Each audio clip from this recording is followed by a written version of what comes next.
go ahead and introduce yourself. My name is Laura Cantrell, and I'm dressed up as Mistress Vader today. Glad to meet you. Now, we're talking to people about the whole geekdom and how media has portrayed us in, say, Big Bang Theory, The Guild, and all of the others like Yaya Han and her television series.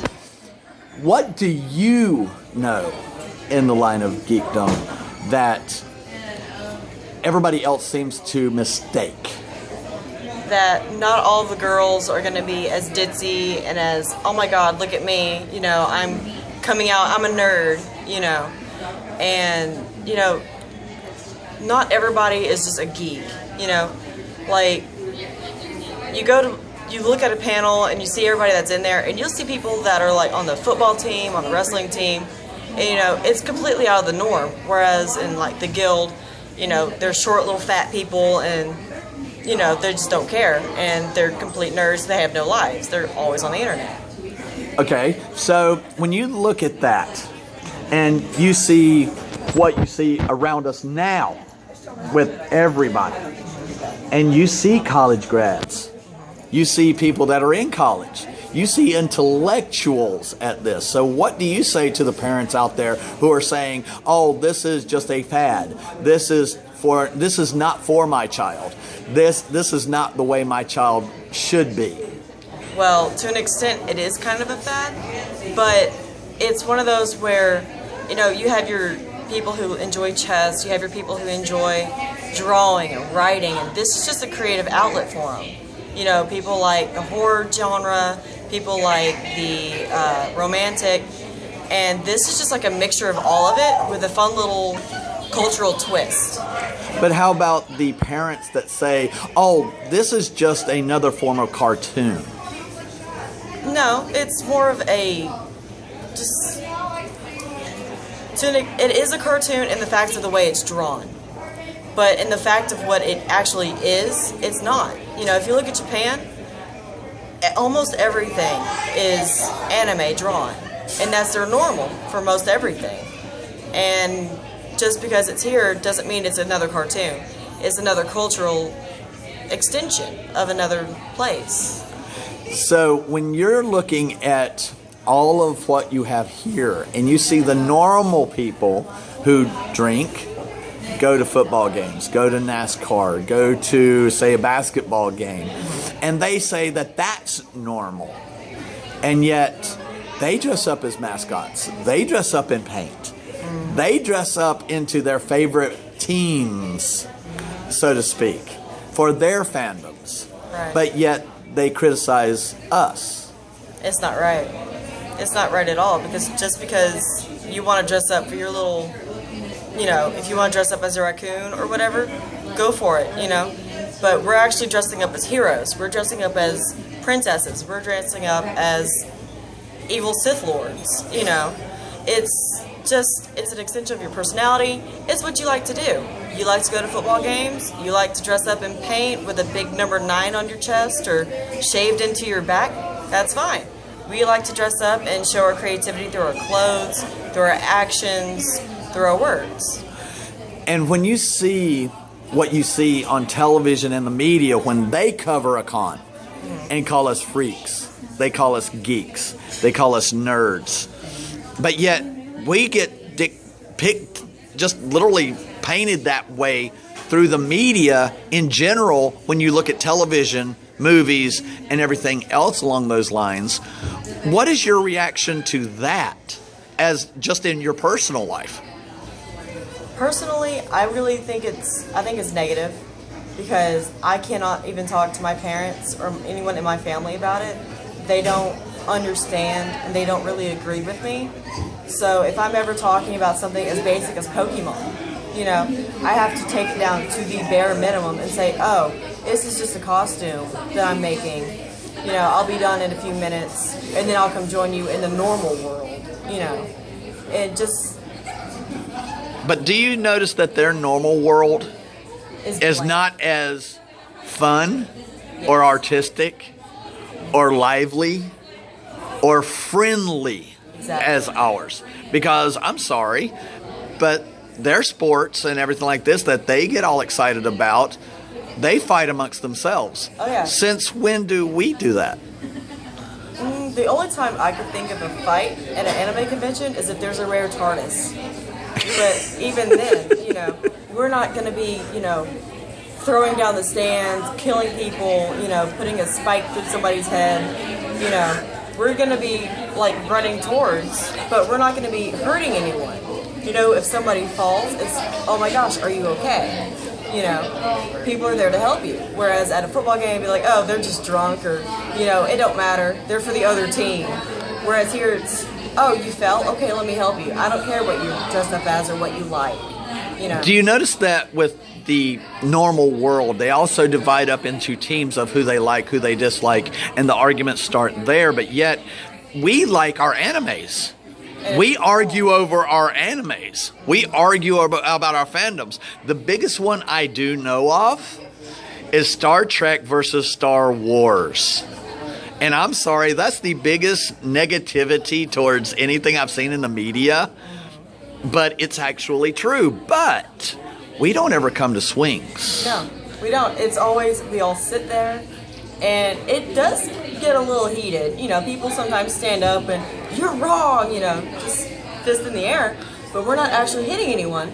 Never would we even dream of punching anyone. You know, we would get mad, we'd get irritated, you know. It's the red shirts versus the stormtroopers. Who wins? No one will ever know. It's a never-ending battle. And have you noticed that even though we argue, we still walk away friends? Exactly. But yet, why doesn't the real world recognize that? Because they don't want to. Do you think that the so-called real world that everybody labels us as in their own minds are giving in to the fear and isolationism that is being spread by the media in the line of be fearful of what's around, be scared of what's around, and the biggest thing, like what's going on now, is the so-called sexual innuendos, sexual abuse, all this other negativity that we get in the line of, look what happened at this con. Right. And that's just, there's always going to be that one person in the group to ruin it for everyone. And, you know, like that whole deal with Slender Man a couple of months ago. You know, the two girls who stabbed their best friend however many times because they wanted to summon him or something, you know, give him a gift. You know, there's always those people that will ruin it for everyone else. So you can't judge, like they say, you can't judge a book by the cover. And unfortunately, the cover is always covered in the bad. And as you know, in the media especially, bad news sells, whereas good news doesn't. Just in personally yourself, how many con-goers at cons themselves have benefited others through charities or, say, just in support alone because of, say, any type or of abuse? Well, I think everybody supports each other, you know, like, because as a society, we are not the social norm, but we're not the social norm yet. They are starting to get out there, and they're starting to interview people, and they're starting to see that we're not all just, you know, buck-toothed, bracy with glasses, you know, we're just not all nerds, you know. And they're starting to see that we're actually people. We're actually, you know, we hold down good jobs.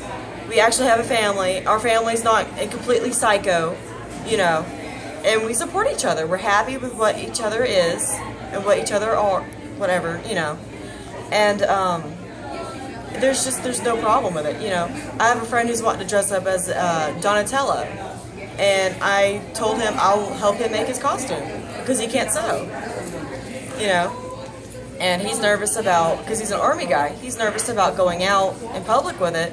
And I told him, you'll have your mask on, so even, you know, you'll be in your persona of Donatello. You don't have to worry about being who you are, you know. When the mask comes off, then you can, you know. But for a first timer, just relax and be who you are.